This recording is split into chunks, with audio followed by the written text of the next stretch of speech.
Hi guys, it's Debbie and I watched The Invite, a bit begrudgingly for reasons I'll get to in a moment, but I was positively surprised. It's not one of my favourite films of the year by far, but I thought I'd take the time to talk a bit about it. So the film is about an awkward, a bit unhappy to put it lightly, couple who one evening invite over for dinner their hot, confident, healthy relationship, free-minded, free-spirited neighbours. And throughout the course of the evening, all the hidden cracks within the couple come to light, especially because of what the neighbours suggest. I was going to say more about what emerges among these four people, but I went back and looked at the trailer and I saw that they kept everything purposely very vague, so I'll also do that. Now, the reason why I originally didn't want to watch The Invite was because when I read the plot, it sounded very similar to an Italian film I'd already seen, which wasn't particularly good, but I looked it up and found out it's one of those cases of the same story being adapted into a million different movies and languages. We have the same thing in Korean, French, Italian. They made a Swiss movie about it and they're actually making a Dutch one to be released in 2027. So then when I started reading these reviews about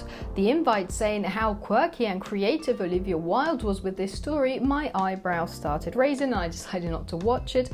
I even became one of those people I make fun of, and I took to the keyboard bongos and I made this poster saying, oh, how creative Olivia Wilde is. And then I calmed down, watched the film, and it turns out it wasn't even that bad. It's definitely better than the Italian version I'd seen, and it even puts its own twist on a few things. The first couple, portrayed by Olivia Wilde and Seth Rogen, has clearly years of issues built up between the two, to the point that they can't even have a normal conversation without making fun of one another, bringing up past points of contention, accusing one another, being passive aggressive, and they are very, very different from one another. Seth Rogen is tired, both physically and mentally. He is very blunt. He doesn't seem to care what other people think about him, while on the contrary, Olivia Wilde is this very performative, anxious, super nervous woman who is trying desperately to put up an image of herself while everything is cracking behind the scenes. And when they were first introduced, I thought, oh my god, they are so annoying. But then I thought, hey, they're annoying me. That's actually a sign that they're managing to convey something. I've often said that if a character is written as annoying and actually manages to annoy you,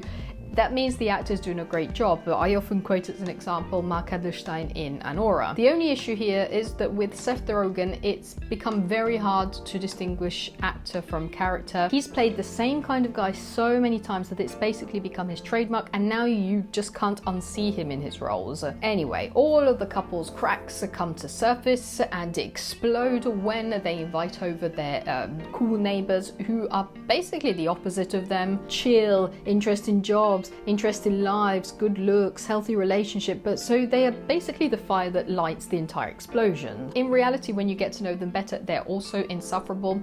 Let's just say that these four people are the incarnation of every annoying personality trait you've ever seen in people. They are the kind of people you would want to mentally slap and yell to shut up. Actually, at some points while watching this film, I felt like one of those situations in which you're on a trip or at somebody's house and the couple start fighting and you have to awkwardly sit in silence with that second-hand embarrassment and you can't do much about it. I unexpectedly loved Olivia Wilde. She perfectly managed to convey this unhinged personality which completely switches for 2 hours straight, sometimes even mid-sentence, trying to show off while clearly being insecure, curious about these neighbours and frustrated about her life. She loves her partner but is also upset about him and is trying with everything she can to not let anything seep through, while progressively seeming more and more desperate. Cringe is the perfect word here. I mean, we still need to see how the awards season will go this winter, but as it is standing now, it wouldn't be too insane to say that she might receive some nods at the awards festivals. By the way, she also directed this film. Edward Norton was also great in the film with all his performative personality, which reveals more as the evening goes on.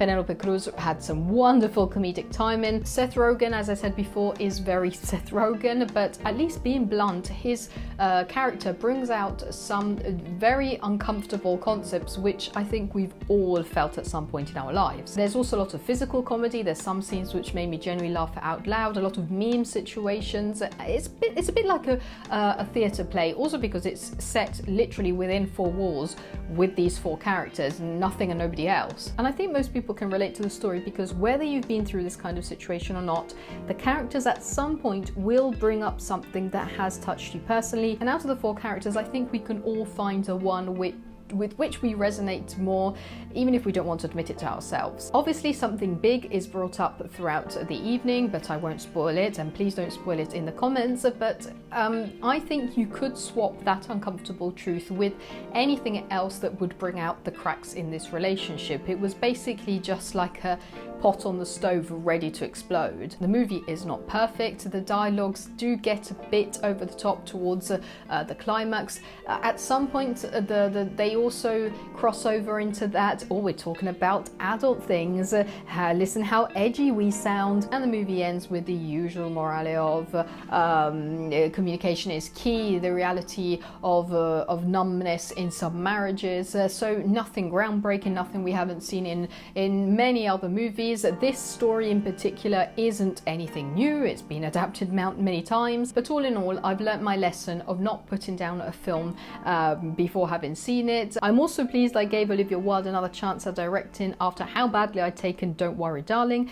And the next movie I'm curious to see with her is Gregor Araki's I Want Your Sex alongside Cooper Hoffman. But now I'd like to know, have you seen The Invite? And if you did, what did you think about it? And if you haven't seen it, does it sound like something interesting? Let me know everything with a comment down below. I hope you enjoyed this video. If you did, feel free to subscribe, and I'll see you in the next one. Bye.